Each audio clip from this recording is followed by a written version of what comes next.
bandiraɓe musidɓe tedduɓe yiɓenkoɓe ayaw Piindi TV tawateɓe nder ebo leydi jam Allah ñalle mon jam hiire mon e tuma mo wawi tigui manan diɗonno tawɗon en jetti Allah artuɗo ɗo tan ɗon yewtere mon yewtere rédaction Piindi radio Paamen Pamminen addan ɗon ko ɓuuri jojjude walla ko ɓuuri wawde yardede atay e nder reedu Sénégal ene wayno en garti mo gonɗa tigui eɗen gandi bandiraɓe enen gandi en ɗalata caggal toɓe tigui nde ganduɗa oɗo dummuno fof ko kañum haalte tuggude tati ha hande ganda ti e ñallunge nge ko ɗum woni ko yewtete nder boowe hay tigi kabrirɗe ɗum woni alhaali dirtinogol ɗiɗon sumgoji lefol laamu ko pooɗe ndure e kaɗon walla mbiyen ngal ɗon dingiral dawrugol woni sababu noon garɗen e famminde hen ganda ti yewtide hen e bandiraɓe addude miijoji mumen yaadude hen noon et rédacteur en chef mo Piindi radio directeur du programme Amadou Moussa Anne yaadude hen e gorko mo dimata Abba Sar Amadou Moussa jam ñalema salminama Moussa mi salmini Elhadj Abba Sar mo denduɗen plateau en calmini aussi yeɓoɓe en kala eɗen bismoɓe e yewtere men Paamen Pamminen eyyi ko noon tigui Abbas ko noon Moussa Seydi Niang mi salminima mi jarnima tigui rigui en calmini en jarni aussi dendagal yeɓiyankoɓe men te mbawi wonde nder dundu babaɗo mo kala en calmini Amadou Moussa Anne également mais enen ñaago Allah subhanahu wa taala yo rokken fattan kala ko mbawɗen yewtude e émission wawa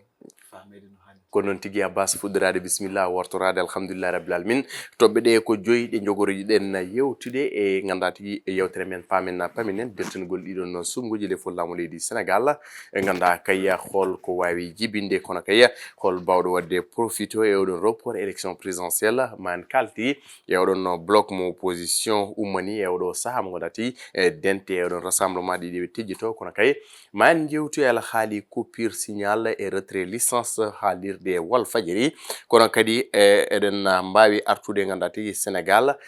beele ganda tigi ko jogori jumpude e oɗon crise politique walla ala Amadou Moussa no mbiɗen ni ganda ko namdal men gadanal ko mbawten yewtude famminden bandiraɓe dirtongol ɗiɗon sumgoji addi pooɗe ndure ɓe jaadi ɓe jaadani hen holko mbawɗa yewtande en bandiraɓe a jarama Moussa sa ƴeewi ko hande waɗi yontere ko mawlidi ndi Macky Sall huccitno e ɓesguji leydi Sénégal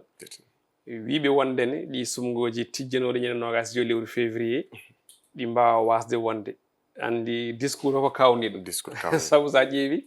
Sénégal naaɓe hewɓe nde keeɗimo nde to banggue ɗemgal français ɗemgal wolof donki famde par ce que hay goto nanani hen wonde konngol dirtingol walla diwtugol c'est à dire reporté walla ko wiyete ko annulation nde tawno ko communication mo leydi ndi hutori o wi wondene ko kuulal ngal nodduno e mois de novembre kuulal ngal ganduɗa ngal ne nodda ko wiyete ne waɗa convoqué corps électoral processus électoral o lancé yeehe ha 25 février ngal kuulal noon o moññi walla o momti sa yiɗi joni noon nde o momtingal nde processus o daro processus e électoral on saaha o wi noon tade woni ko pouvoir tati joga e nder leydi ndi législature ene wonde exécutif mbo tiimi o e on ɗon mbo judiciaire moni foof omo hokka ɗum hakki mum o dallaniri noon ɗum ɗon ko leydi ndi so tawi yeehi yahama ha yeeso ngaji ɗi garoyi janggo e jaam so tawi kamɓe ɓen tuumaɓe mbuñaari walla ne wonata on ɗon beele so ɓen ɗon rokki résultat bawɗo wonde foof est ce que jibinta crise institutionnelle woni beele ardata dillere hakkude assemblée nationale e ɓen conseil constitutionnel o wi noon ɓaade yeehi ha heeɓi ɗon kanko en tant que chef de l' état omo ƴetta responsabilité makko saabu no yiri situation o ni ɗo leydi Sénégal fayi ɗo ala ndiyam ɗum waɗi noon o ƴetti ngal ɗon pellital o wi mboɗo hokka moni foof hakke muɗum ɗin pouvoir uji tati limɗen mo makko o hokki ko ƴettude décision nawe to assemblée nationale député ɗi jewta so tawi pamodiri nawe toon to assemblée nationale ngol dirtingol waɗa acté donc ko ni ñande tati lewru ndu maw leydi ndi waɗi yande men personnel tawa woni ko yewtere Paamen Pamminen gonɗen koye faminde bandiraɓe siftindeɓe no wano yandam personnel ko ɗum dalilu min mo waɗani kam convaincre pourquoi mbimi noon nde tawno sa ƴeewi guila 1968 ha yetti 2019 élection ngaji présidentielle meeɗa dirtede nder leydi Sénégal te wonde crise aji ɗiɗi ndewiɗo e nder leydi Sénégal te ɗum ne wawno sabari élection ngaji dirtine to banggue présidentiel mo gadano ko 1988 ko Abdou Diouf wonno ɗo nde Sénégal yeehi hitande muɗum ko wiyete année blanche gadano 1988 mais sigi so leydi ha yettime crise année blanche élection ngaji ne mbawno wasde wonde kono laamu wonnongu ɗo ngu wi ko ɗum hatta élection ngaji waɗete élection ngaji mbaɗi 1988 duuɓi joyi pawteni 1993 crise ɓurɗo 88 ɗo kadi aussi waɗi woni wargo goto manam goto e ñawoɓe towɓe e démission aussi mo ganduɗa kam woni cukko hoorejo conseil constitutionnel donc mbiɗa sikki crise diwata ɗon ha kono foof e wade noon élection ngaji mbaɗi 1993 législative aussi waɗi donc dirtinaka te nden tumano warango gon ɗon ko Ablaye Wade wiya kañum yoɓi yimɓe yo pellu on ɗon juge mo ganduɗa kañum fonno wadde proclamé élection ngaji ɗin ɗon résultat ji muɗum kono darnani processus darnani situation leydi ndi donc noon so tawi en mbi hande mawle ni dallidiri wonde ko tuma mumen mbuñaari hakkunde woni corruption et en plus aussi e wiide wonde ni won neɗɗo mo ganduɗa ko tumaɓe double nationalité mboɗo dartina processus o min en tout cas personnellement on ɗon décision waɗani kam convaincre te kanko haalino wonde élection locale législative ɗum noon foti wawi dirtinede kono élection présidentielle dirtintayi ɗum wonno ko heccanka en 2011 gasi Abbas report ɓe mbi ɗum hewɓe e ganduɗa koye gardidi bindi mon e ko way noon mbi ɗum ko coup d'état institutionnel en fait mi yirani ɗum honda noon min personnellement mi yirani ɗum wonde coup d'état constitutionnel institutionnel plutôt jirimi ɗum ko ɗum hunde nde gandanɗa hoorema koko yewtoɗa par ce que mi sikkani e haqqe no gandirini e hooreji leydi ndi haqqe kadi aussi ko gandimi ko e hooreji leydi ndi mi sikkani so tawi omo fina subaggo tan o ƴetta une décision mo ganduɗa hoorema aussi peut être ene wawi nawde leydi ndi o kawo hande jartini ɗo yimɓe fof jaggi leydi ndi ne wawi yaade o kawo c' est à dire institution ngaji e report mo waɗi o ene wawi so tawi ɗo nangui ɗo o sali woppude ɓeyto nangui ɗo sali woppude tan ene wawi ɗumen kono min jaggimi ko so tawino ko gonga e wulloɓeɓe wonde comme par exemple no waɗi ni jaadani hen tawno ko hande leydi ndi wona ɗum gonɗen par ce que enen gandi leydi ndi sa woni leydi ndi tan a ƴeewi haqqillaji yimɓe tan a anda tigui rigui afan hande ɗo ɗum woni ɗo min pour min jaggimi mataw ko gulali nan dow tan mais ndaro sincèrement ko hunde ko deal ko hunde ɓamdade aɗa sa wi deal tan so naki joni hunde ɓamdade joni noon jinmi wiide an ɗum ɗon beelaɗa yaade président walla yaadani makko mbeɗa yaade président aɗa andi min jeeyanomi ke winoɓe min en aucun cas élection wawa dirtine ɗoyta comme no président wirnoni mais addani kam yawdude makko mi hettimomo ndo gayni discours makko woni le 3 ndo wonde discours aw gayni mi jooɗima à peu près hedde 15 minutes mbeɗa miijo walla mbeɗa jogui aƴƴere e nder ɗandam nde ɗum ɗo holno wondata oɗo hol miijo o dañi ɗum mais duttima caggal sa duttima caggal a miijima a yurntima tan a ƴeewi gorko manam neɗɗo a ƴeewimo a ƴeewi ko heewi ɗo rewi quoi guila comme par exemple ko laami ko leydi ndi fewde joni mi haalani haala avant comme laama mais ko laami ko leydi ndi fewde joni heewi ɗo ganduɗa hoorema ɗo o haala hunde te hunde tabita Abbas Macky Sall waɗi évoqué ko raison goto raison wonde Rose Wardini corruption e nder conseil constitutionnel on raison goto waɗi évoqué woni mo haali Amadou Moussa joni beele Karim Wade wona ɗum woni ko tongi ɗum haɗa ɗum yaade ɗiɗon sungoji beele ɗiɗon nationalité ji jurniraka walla ko hunde waɗande programmé holno mbawirɗa kadi yaadude président Macky Sall kañum darinoɗo biiɗo ganduɗa ko sungoji mbawa dirtinede tenti élection présidentielle kañum darinoɗo ñande 31 janvier 31 décembre autant pour moi discours à la nation sungoji ma juɓɓine kañum goppuɗa ha heddi minute aji seeɗe e élection ne waɗe élection minute aji seeɗe heddi waktuji sappo woni campagne fuɗɗo mbaɗa 15 ans ni beele ɗum ɗon ko woni corruption crise mo wi o ɗum ɗon wawa réglede à l'amiable taw élection dirtina kadi dirtinde 10 mois ɗum ko ɓeydude mandat kanko happani ndo haalande o happani o wi ko temps ala ko toyi suudu serɗiyankoɓe kañumen kappi ni kappuno ko le 24 août le 25 PDS après woodi e mabɓe job si wi e wonde Waɗi ala amendement. yeɓe ƴeew par ce que on ɗon période fof wonata ke période aji gammu en maggal touba en e ko nandi en en wawi wonde kadi hawre ndungu donc en wawi wonko woodi ko bonni donc pourquoi pas en mbawa décalé ɓe jaa ɗum ha décembre mais jinmi wi tan aɗa andi Moussa Niang ay un homme d'état wona ko andi fof haala sinde un homme d'état kala ko andi haala tan nokku leydi ndi fusi manda sa famille jinɗo wiide quoi peut être wonko deƴƴa ko gandanɗa hoore ma haalaka won jubboɓe hen joni sahay sa fof won jubboɓe hen ko wayno comme par exemple Souleymane Jules Diop en a yi cenki jaltugal mabɓe hollidde wonde ko mawɗo leydi ko ƴetti ko engagement mo ƴetti walla décision mo ƴetti o ƴettani ɗum e hoore makko tan mais o ƴetti ɗum ke dendagal waɗoɓe politique wonɓe leydi en tout cas min on banggue somi arno tan to banggue politicien ɗi toon mo mbawan en tout cas nene reɓa hay goto andar faya par ce que hande kam nene ɓeyɗo yaaji les contestations e ko way noon Amadou Moussa rapport o nena yaaha beele ma laaro walla laattaw beele opposition nenen no Abbas wini walla ala mbasa kam wadde utiliser konngol ngol wingol maalde walla deal e ko way noon holmo jogol wonande gartam ko pouvoir o walla opposition bon min jimi jogol wonande gartam ko yimɓe pewnitaki oɗo élection tijjanoɗo par ce que ko dirtin ko oɗo élection min ha ɗo mboɗo jaggi ko won erreur politique gornoɗo yiiɗa waɗede rectifié surtout min ko ɗum jaggumi en tout cas par ce que il faut pour yimɓe paama ha laaɓa ceer so laamu pari heɓima mbir muɗum gembima tiiɗi pari ne andi tous les sondages kolliri wonde on ɗon so yii koko gagnato dès le premier tour hay sinno ko mbimi wonko ɓuuri bonde e leydi ndi kewi addanta laamu ngu dirtin sumuji donc ma waɗi maintenir heddi noon ko kadi ma won profitɓe hen woni waɗaɓe recalé woytotonoɓe ñanden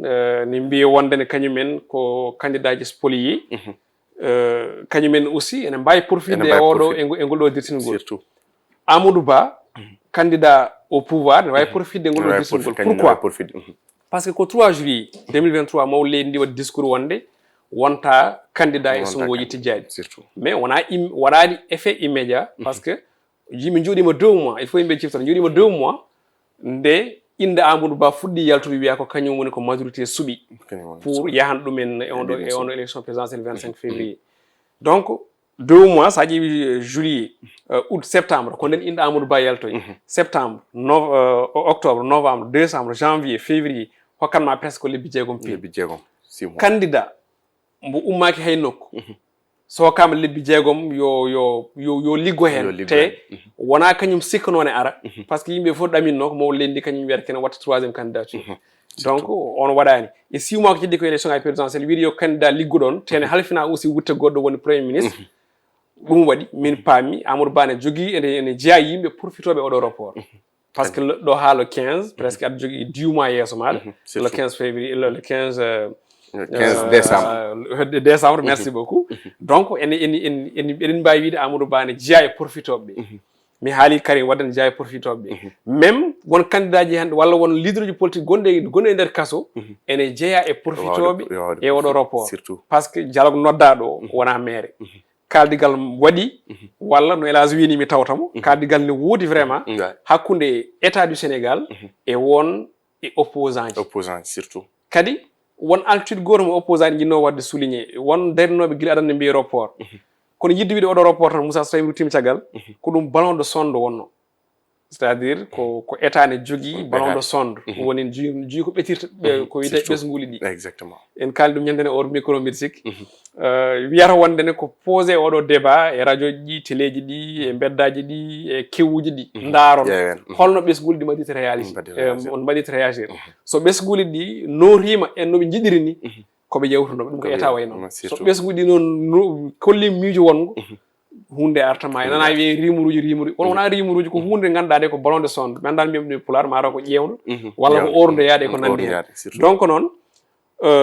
opposition no woni hen ma profite candidat laamu ngu ma profite kono chef d'état aussi ma profite gouvernement o ma jomino profite les ministres jomino profite parce que ko fonno ko gaz le 2 avril so yi ha 15 décembre te 15 décembre ko jour élection passage au service commande eɗen mbawi yadde deuxième tour commande 2 avril est ce que en jettirata ko aussi exactement e lewru witeno janvier 2025 mais Amadou Moussa haali haala candidat bawɗode e ganduɗa ko profité woni candidat Benno Bokk Yakar ɗo ganduɗa hewɓe ñiŋimo ndew yaltina ɗo ganduɗa ndew suuɓa hewɓe ko ɗon mbaɗi fulintere mon jalti ha laaɓi kolliri jaadane makko ha joni kadi won heddiɓe toon kollitɓe kadi jaadane makko an haali haala Souleymane Jules Diop e Mame Mbaye Niane kala e saaha enen mbaɗa jalte ɗe ganduɗa ñiŋanmo sakkeɗɗo fuɗɗinoma heɗɗude hayso tawi herƴani nder enen kam bowal wonko teskiɗen Macky Sall yaadane makko Amadou Ba haalde ɗe ganduɗa kongi ɗi ganduɗa ne jofo président de la république wiide min mi watta copie collé eko way noon kadi goɗɗi ni ɗi ganduɗa ko haalaji koccaɗe e kolce ganduɗa e kolce bamɗe joni noon beele décembre an aɗa saɗbiri taw Amadou Ba fawte ɗon ha preuve du contraire ɓe jeggi Amadou Ba waɗi mi wiide ɓe jeggi Amadou Ba par ce que hanki tan mi sikki mawɗo Abou Jabna ɗo ñande fof Benno Bokk Yakar yi tan ha change Amadou Ba tournure goɗɗo kadi arata par ce que ko serenaki ko ene wawi wonde coɓ eyyi par ce que mi yiyani par ce que mi yii ko jiimi ko déjà ko sari déjà ni ko sari maro ɓurɗo sarade ɓurɗo sarade mi yii hoorejo leydi ndi enen e construction aɗa nani so duttima caggal tan jafɗa seeɗa e hol profitoɓe ɗo oɗo ko kamɓe fof manam jiduɓe lande politique woni opposition et pouvoir kamɓe fof profitat e oɗo report ay oɗo report joni ko ɗum occasion pour kamɓe fof ɓe jooɗoɓe jewtide so tawi sincèrement kamɓe fof keɓe kala ko gonga aɗon ene hawni Moussa Niang mbiya e wonde an ka aɗa yiiɗi le développement du Sénégal gara taw jahata ko duppude Sénégal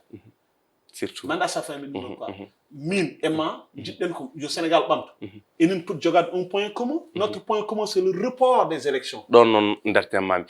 on point commun est ce que mo tawi nder opposition bloc mo waɗi hannde o bloc mo ɓe jogui hannde o bloc commun ɗo ganduɗa hewɓe ne tuume wonde ngala nder hen hewɓe ne tuume wonde gondi koye président de la république comme par exemple Bougane Guèye Ali Ngouille Ndiaye Anta Babacar Ngomen beele opposition bloc mum one wawi laarade mais aɗa andi waɗi wiide ene wawi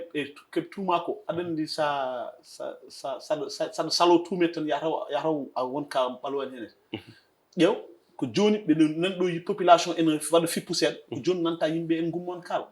mais ndu hunde yende aɗa andi ko dès le départ tan kamɓe opposition wonɓe opposition ɓe mbawno yaltude ɓe pinnito walla ɓe mbi yimɓe jalte par ce que ɗum ɗo en gondani wonti yewro mais kamɓe fof mbi ko tekki nde ɓe deƴƴi ay deƴƴere nden ɗon ça veut dire beaucoup de choses heddo noon a wawa ardade coalition walla garɗa parti a faami kaldeɗa to ha nanidirɗa a faami garta tawi population yadani hen mbiya ya yaltin konngol ma wonde ɗumen en général ɓe kewata ko filñitade taw filñitade nde ko dow tan mais ndero kamɓe fof goni Amadou Moussa bloc mo opposition no jiiruɗa ɗum bloc opposition e nder leydi Sénégal di Moussa noddir ɗum ni bloc ene ɗeɓa hawnade seeɗa surtout par ce que sen duttimi caggal nde 14e législature o oɗo mo gonɗen ñiɓetanode surtout en jii won tamodirnoɓe saaha élection ngaji ɗin ɗon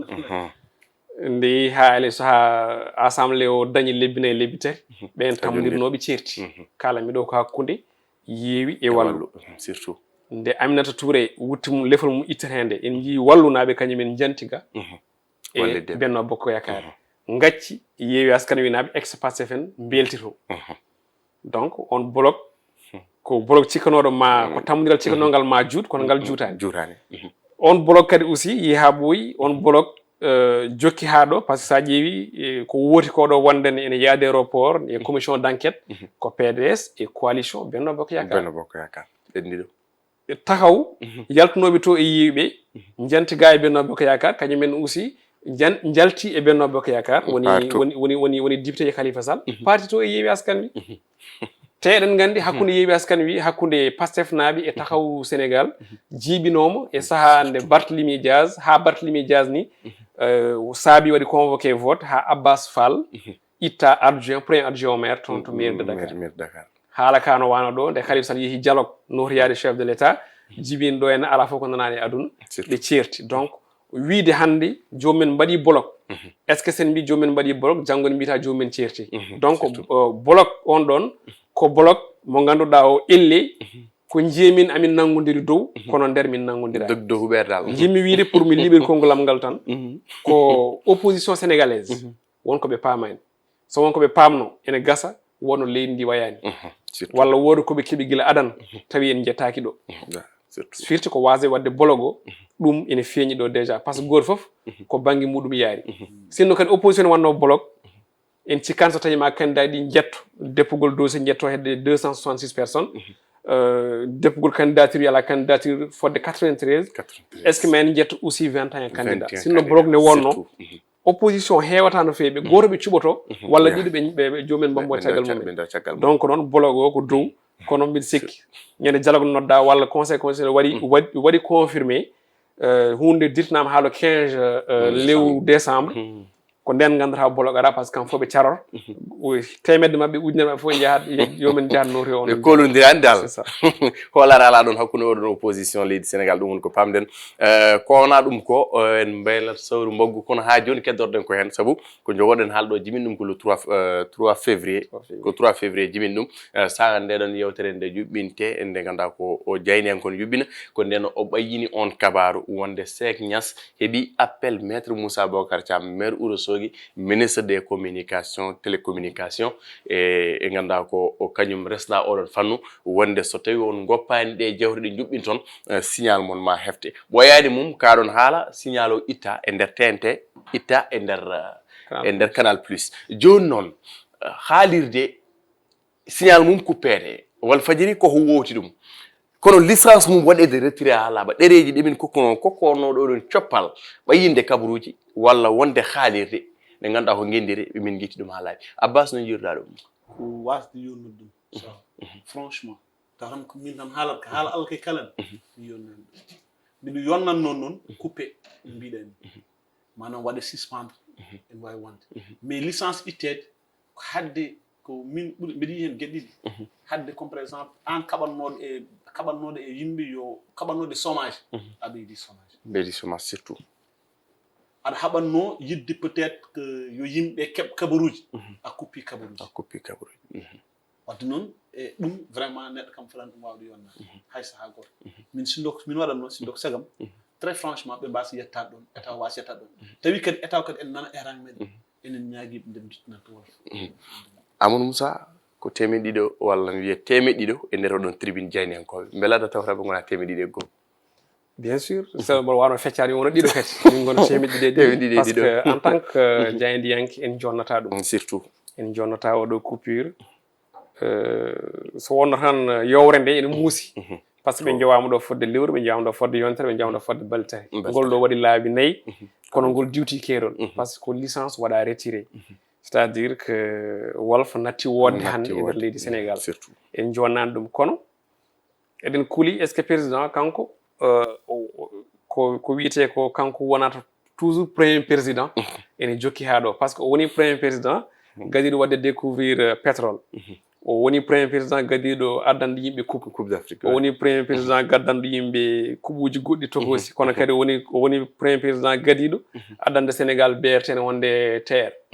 o woni premier président aussi jogoɗo yuɓɓinde élection ngaji présidentiel tawi tawtortaki mais o woni premier président kadi aussi dirtinɗo élection ngaji présidentiel hay so tawi yimɓe ne kala haala dirtina 1963 en ganda no sifori kono kam omo jeeya e président ɗi ganduɗa ɗi vraiment ko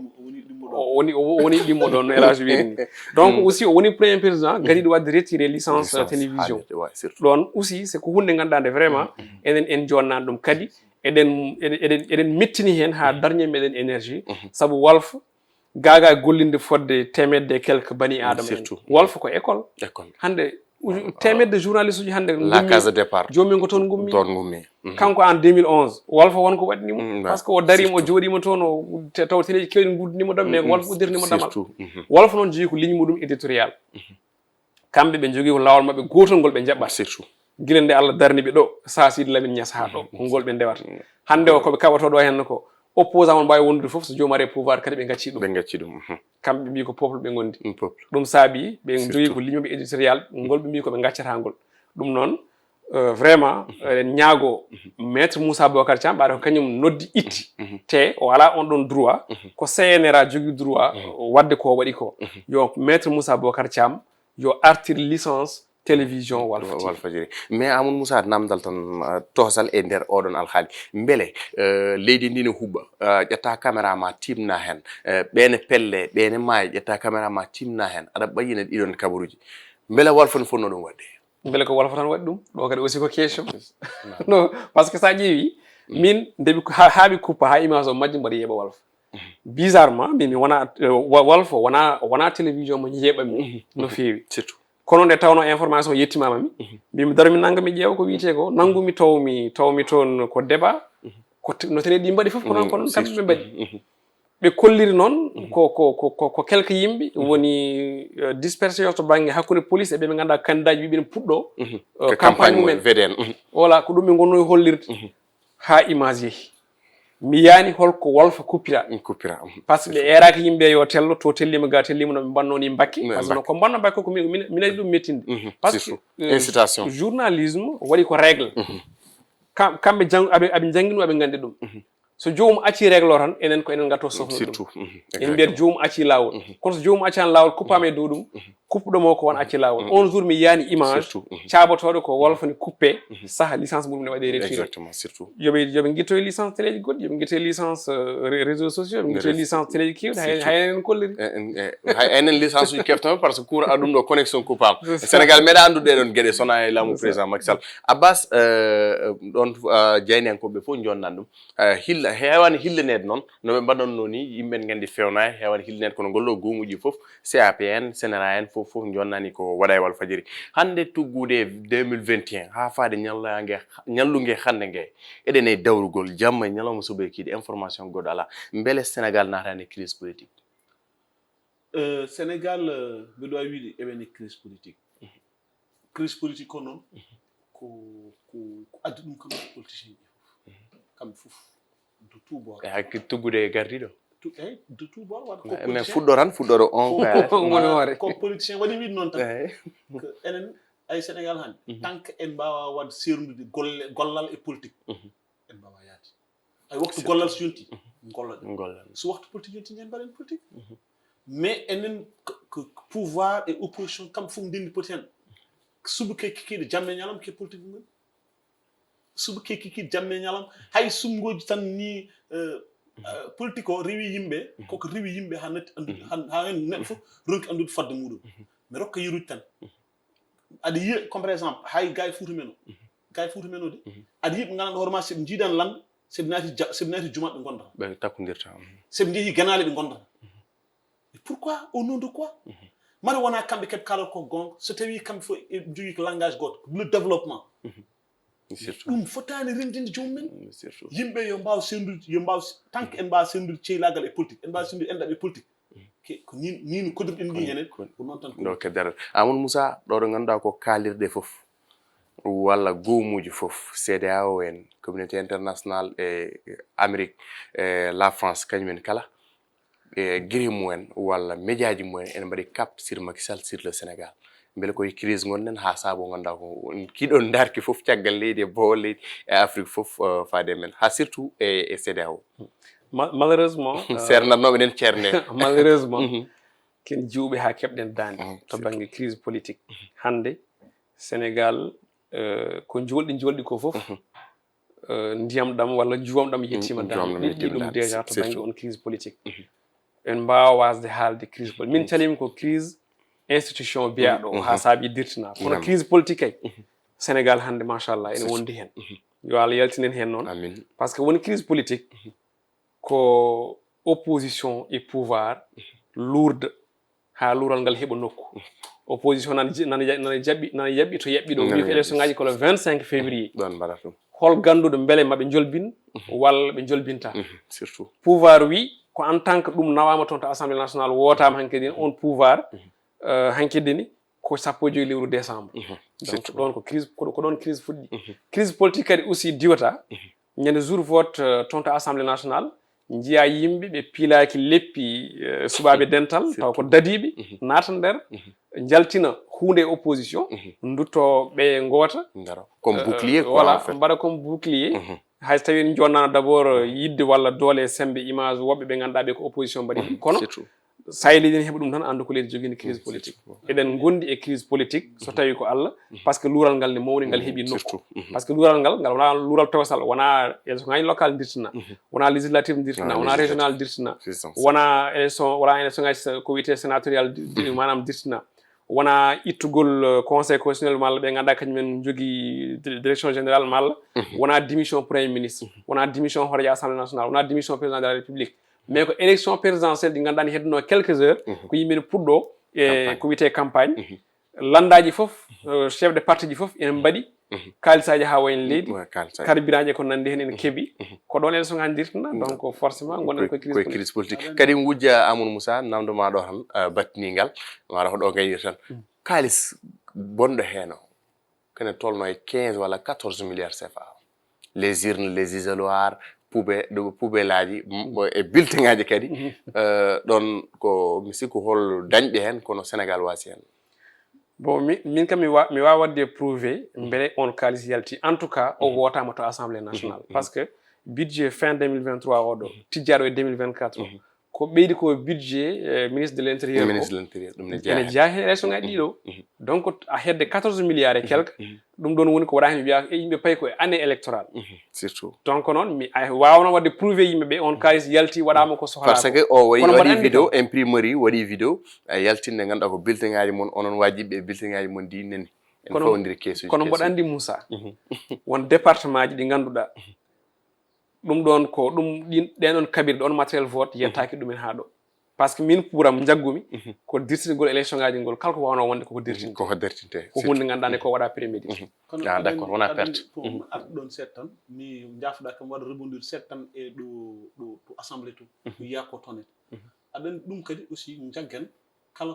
kala ko meeɗa yiyede so yiyama tan won sababu baɗɗum ngal ɓulal ne woodi ni d' ailleurs ɓulal ngal ne woodi ni mbaɗa faami ɗum tan jinno wiide kuulal ngal woodi so tawi joni comme par exemple président assemblée nationale huutirima kuulal ngal tan taw koko yii ko gandanɗo hoorema